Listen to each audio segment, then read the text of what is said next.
eu sou Vanessa Henrique do canal Educavox e vamos falar um pouquinho mais sobre aprendizagem.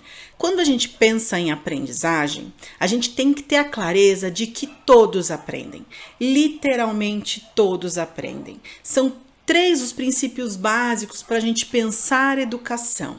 E eu não estou dizendo educação só acontece dentro da escola, é educação como um todo. E nós nos educamos uns aos outros diante da convivência que nós temos em diferentes meios onde nós vivemos, seja no trabalho, seja na família, seja na instituição religiosa que você frequenta, indiferente isso. O importante é a gente ter essa clareza. Todos nós somos capazes de aprender. Agora, para a gente entender isso, eu vou trazer para você três princípios básicos. Todos, literalmente todos, aprendem. Só que cada um tem o seu ritmo para aprender, porque cada pessoa é um universo. Todo mundo aprende, só que não aprende do mesmo jeito. As particularidades, as peculiaridades de cada ser humano precisa ser respeitada em todos os momentos, inclusive no momento em que o aluno está aprendendo. Então, isso a gente precisa ter claro. Tá? Para utilizar esses três princípios básicos, é necessário que a gente tenha algumas coisas em mente. Primeira delas, eu preciso saber aquilo que o aluno sabe. O que ele já sabe? Eu preciso identificar o que ele sabe. Perceba, eu estou dizendo para identificar o que ele sabe. Eu não disse identifique o que ele não sabe.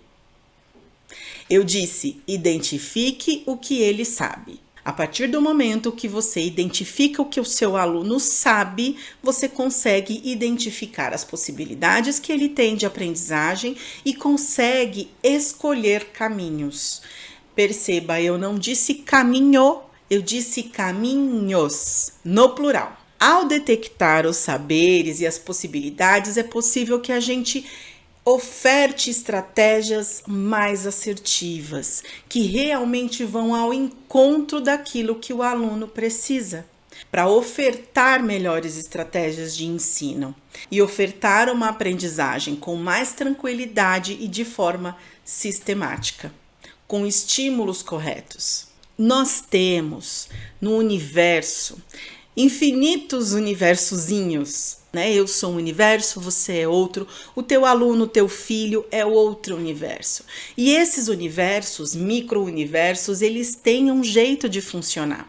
E a gente só consegue identificar esse jeito de funcionar na relação, na interação com essas pessoas. Quando eu interajo com o outro, eu mostro quem eu sou, mostro as minhas particularidades, as minhas potencialidades, as minhas fragilidades. Quando o outro se relaciona comigo, acontece o mesmo. Só que a gente precisa ter olhos de ver e ouvidos de ouvir. Estar atento aos indicativos que as pessoas nos dão. E até mesmo os autoindicativos para que eu possa fazer as mudanças que eu preciso fazer em mim. Partindo do princípio que eu não consigo mudar o outro, eu consigo caminhar junto com o outro, eu consigo fazer ofertas para que o outro cresça, evolua, aprenda, mas mudar o outro eu não consigo. Só que eu consigo fazer escolhas deliberadas a partir do momento que eu mapeio o que o aluno sabe, o que o meu filho sabe, minha filha, enfim, meu neto, meu sobrinho, meu afilhado. Eu consigo mapear, então eu consigo fazer melhores escolhas. Então não interessa o que o aluno é, o que o jovem é, o que o adulto é, não interessa.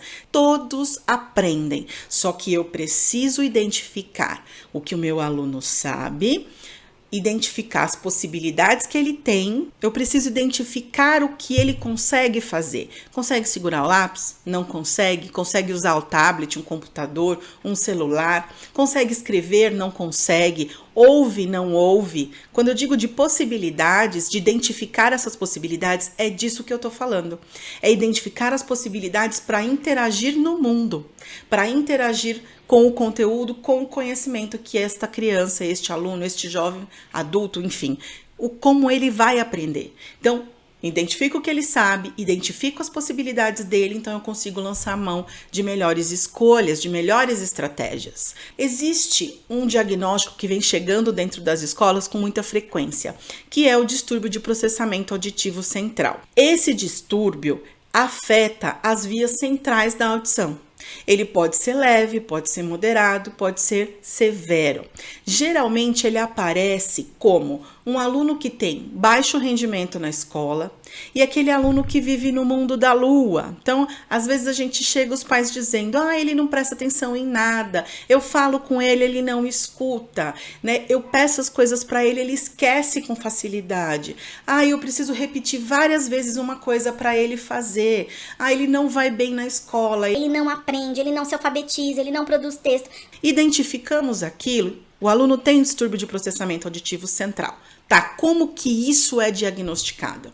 Geralmente, os pais trazem essa queixa para a escola ou troca, né, essas queixas para a escola, esses indicativos. A escola também consegue perceber este aluno que tem uma atenção muito diminuída, um tempo de concentração muito reduzido, tem dificuldades para interagir, para entender comandas, dificuldades para cumprir uma comanda, para iniciar uma tarefa e terminar essa tarefa. E aí a gente chama a escola, chama a família para conversar, que escola e família perceberam as mesmas coisas similares nessa criança, nesse jovem, nesse adulto, enfim. Então a gente precisa fazer encaminhamentos. Mas uma coisa nós precisamos ter clareza, que nada está perdido. Todos aprendem, cada um no seu ritmo, cada um é um universo. Então, identifiquei o problema? Ok, então vamos partir para a ação. Tendo clareza que o nosso cérebro, ele é plástico. Nós possuímos uma função chamada neuroplasticidade. E o que significa isso? Significa que o nosso cérebro consegue se reestruturar para eliminar as barreiras que a gente tem por distúrbios, deficiências, enfim. O distúrbio de processamento auditivo central, quem é que diagnostica? Então, geralmente a gente fala com o pediatra encaminha para fazer alguns exames, um exame para identificar o distúrbio ou não do processamento auditivo central. E o que significa isso? Significa que aquilo que o aluno escuta, ele não processa de uma maneira eficaz. Ele vai precisar de ajuda, né, para conseguir fazer este processamento. Então, veja, aquilo que ele escuta, geralmente ele não consegue organizar, transformar o que ele escuta em conhecimento, em habilidade, em competência. Então, ele precisa receber um tratamento diferenciado para que ele consiga, através do poder, do superpoder do cérebro, que é a neuroplasticidade, encontrar caminhos para eliminar estas barreiras. Uma vez que a situação está mapeada, pronto, temos a situação mapeada. O que faremos agora? Porque não adianta a gente encontrou a situação, é uma fragilidade, precisa de cuidados, então eu tenho que eleger as ações. O médico já olhou, já pediu os exames, o exame de distúrbio de processamento auditivo central deu algumas alterações. Quem é que vai conseguir te ajudar a fazer boas escolhas para o seu filho, para seu aluno? Uma equipe multidisciplinar, principalmente no caso de quem tem um distúrbio de processamento auditivo central, o fonoaudiólogo é extremamente importante.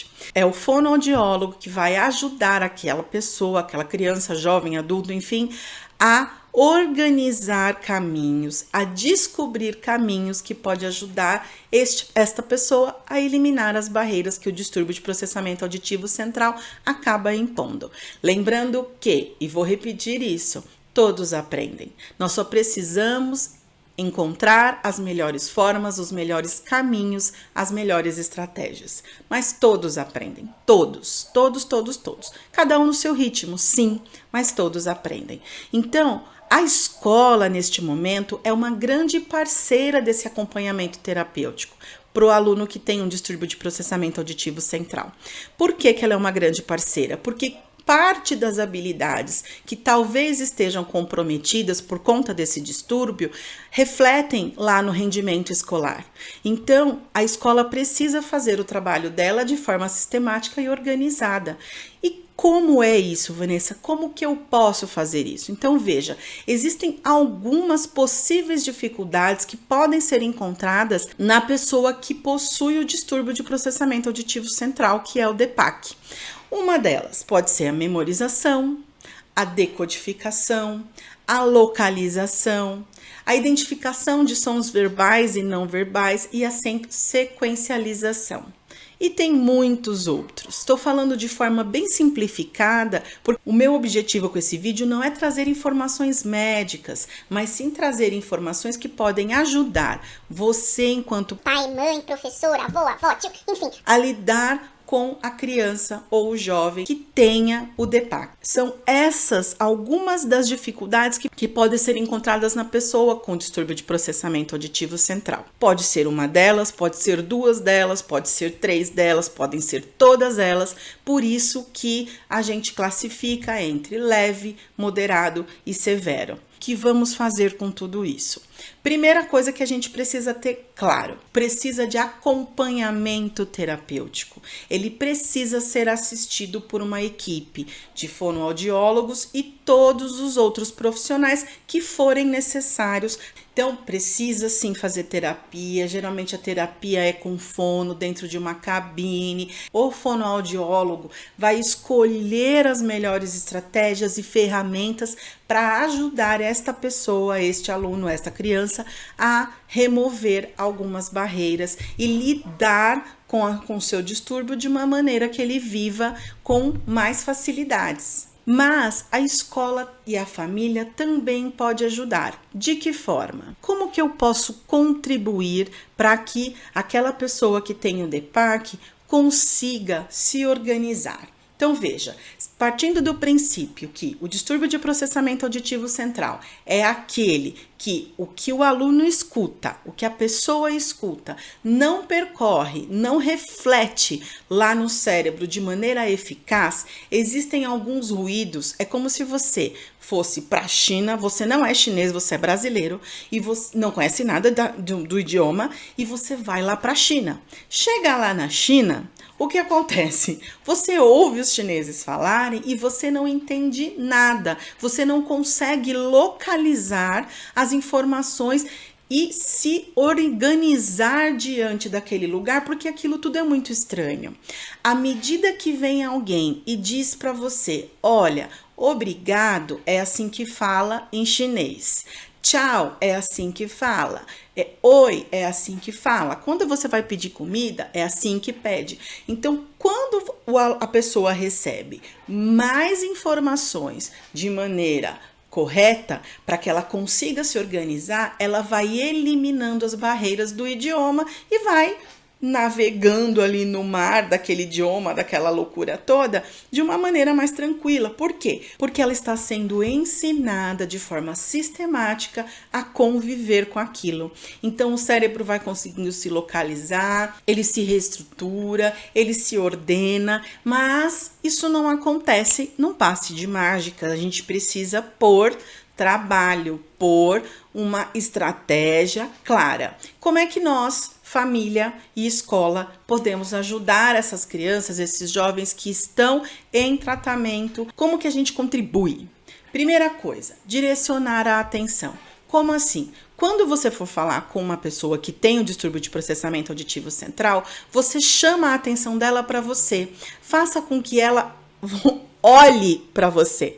Mantenha o foco em você. E por que isso? Por que a gente precisa fechar o foco dele? Para que ele consiga reter a atenção dele ali aonde a gente quer que ele esteja atento. Então, direcionando a atenção, chamando, muitas vezes não adianta você dizer assim, ei, fulano, não adianta. Você precisa ir lá, tocar nele, olha para mim. Aí você conversa com ele aquilo que você tem que conversar. E não pode ser uma conversa esticadinha, do tipo, ai, era uma vez um menino que precisava tomar banho e não queria tomar banho, então a mãe dele... Na hora que você tá na terceira frase, ele já perdeu a atenção e o foco dele. Então, não é assim.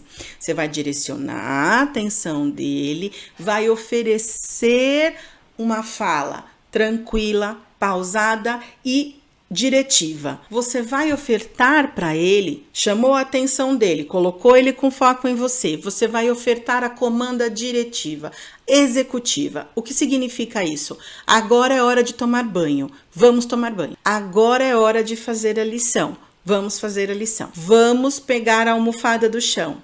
Vamos terminar de comer. Vamos não sei o que lá. Por vezes, a gente perde a paciência e fica lá. Você não presta atenção. Você não sei o que lá. Eu já falei com você milhares de vezes pra você ir tomar banho e você não vai. Essas coisas todas a gente faz. E para eles, para essa pessoa que tem o DPAC, não adianta a gente ficar com esse discurso. Para eles vão se prender a atenção em outro lugar e você vai falar literalmente sozinha. Que nem aquela propaganda do uísque-sachê, blá, blá, blá, blá, blá, uísque-sachê. É isso que ele vai entender. Então, você precisa ofertar a comanda diretiva, tá? Na escola, como é que eu posso fazer? A mesma coisa. Chama a atenção dele, se dirige a ele. Por que isso? Porque a orientação, a explicação que o professor der para a sala toda, nem sempre vai atingir aquele aluno. Então, aquilo que você explicou para a turma toda, você vai precisar, professor, pegar aquele aluno e dizer, vem aqui, a Pro vai explicar para você agora, presta atenção. E aí você oferta para ele aquilo que ele tem que fazer. Uma coisa a gente precisa ter claro, tanto a família quanto a escola. Não adianta dar várias comandas executivas. Dizer para ele assim, abre o seu caderno, pega o lápis de cor vermelho e azul, agora pinta um quadrado, pinta um retângulo, escreve embaixo. Não adianta. Você vai ter que ofertar uma comanda de cada vez. Muitas vezes ele tem problema, lembra que eu falei aqui da sequencialização, de se localizar diante daquilo que ele tem que fazer? Então, por muitas vezes ele não vai conseguir fazer isso. Você vai precisar lançar mão de recursos. O que eu vejo por aí, as escolas fazendo, os professores fazendo, os fonoaudiólogos que geralmente orientam isso. Já recebi essa orientação de algumas fonoaudiólogas que nos ajudaram dentro da escola com crianças assim. Então, o que a gente faz? A gente oferta comanda uma a uma. De que jeito? Se o aluno souber escrever, eu posso fazer uma lista e ensiná-lo a usar essa lista. Primeiro, abre o seu caderno. Segundo, pegue o lápis de cor azul. Terceiro, pegue o lápis de cor vermelho. Quarto, desenhe um triângulo. Quinto, desenhe um círculo. Sexto, pinte o triângulo de vermelho. Sétimo, pinte o círculo de azul. E aí você pode ir escrevendo isso para ele e ensinar ele a usar essa lista como uma estratégia para se organizar. E aí ele vai usando essa lista e vai deletando aquilo que ele já fez. Se ele não souber ler, você pode lançar mão de desenhos, de imagens que ajude ele a se organizar. Ou ainda, ofertar a comanda uma a uma. Agora, pegue o seu caderno. Espera ele fazer. Tá, olha pra mim de novo. Agora, pegue o seu lápis azul. Agora, pegue o seu lápis vermelho. Você dá a comanda, espera ele executar e assim vai. É trabalhoso? É, mas precisa ser feito. Caso contrário, a gente não ajuda essas pessoas que têm esse distúrbio a conseguir avançar, a conseguir eliminar as barreiras que o distúrbio traz, tá? Nós precisamos ofertar comanda uma a uma, entender que o tempo precisa ser ajustado.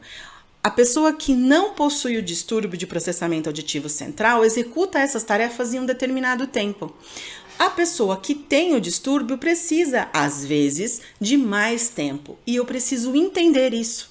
Entender que ela precisa de mais tempo, prever isso e conviver com isso, para que a gente realmente consiga contribuir. Agora, tem uma coisa muito importante que é diminuir os elementos de distração. Que elementos são esses? Em casa, televisão, rádio, outras pessoas conversando, brincando no ambiente. Então, vai estudar? Venha cá, vamos para um ambiente reservado da sua casa, só eu e você, faça a sua lição aí. Você precisa de mais tempo, mas também precisa de um lugar calmo que não tenha tantos elementos que vão ajudá-lo a se distrair. O tempo de concentração dele é reduzido. Então a gente precisa tirar aquilo que pode distraí-los. Na escola, como é que eu faço isso? Na escola, eu vou trazer este aluno para perto de mim, eu vou ajudá-lo a se organizar com os seus materiais, quando eu estou lá no ensino presencial, vou deixar em cima da mesa dele só o material que ele vai utilizar e eu vou ensinando isso a ele. Então, o que nós vamos usar agora? Vamos usar o caderno, o lápis azul, o lápis vermelho e o lápis grafite e a borracha. O resto vai para debaixo da mesa. Estou no ensino remoto, o que você vai usar no ensino remoto? O seu caderno, o seu lápis, o computador. Só. Se você deixa outros elementos à mão, o que acontece? Na hora que a concentração dele cansa, entre aspas, o que ele faz?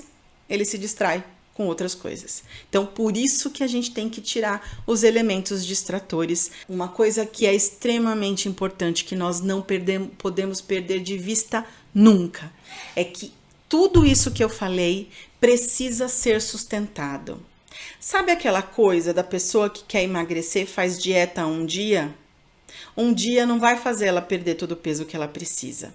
Ela precisa sustentar a dieta hoje, e aí mais outro dia, só mais um dia, só mais um dia, e assim vai. Então, além de tudo isso que a gente precisa ofertar para esta pessoa que tem esse distúrbio, a gente precisa sustentar todas essas estratégias, fazer dessas estratégias um hábito, até que elas não sejam mais necessárias, até que essas estratégias não sejam mais necessárias. E isso precisa ser sustentado com paciência e com amor, porque eles precisam do nosso amor e da nossa paciência. Porque não tem problema ter distúrbio de processamento auditivo central. Isto não é um problema. Isto é uma condição, e passar por um acompanhamento com profissionais qualificados, com a ajuda da escola e da família. E muitas dessas coisas podem ser superadas. Mas para elas serem superadas, elas precisam de tempo, precisam de sustentação e precisam de paciência e amor. Isto não é um problema, isto é só uma condição, e uma condição que pode ser cuidada sim, com amor e com carinho. Eu espero que esse vídeo tenha ajudado você, que tenha contribuído. Se você conhece alguém que possui filho, afilhado, neto, aluno que tem o distúrbio de processamento auditivo central, compartilhe esse vídeo, deixe o seu curtir aqui embaixo. Vai ser um prazer para mim ter você aqui no meu canal. Então se inscreva. O canal Educavox está crescendo, eu fico muito feliz com isso, fico feliz em contribuir, porque esse é o meu propósito. A gente compartilha, porque quando eu cresço, você cresce, quando você cresce, eu cresço, e assim a gente segue. Um grande abraço, muito obrigada pela sua atenção e até o próximo vídeo. Tchau, tchau!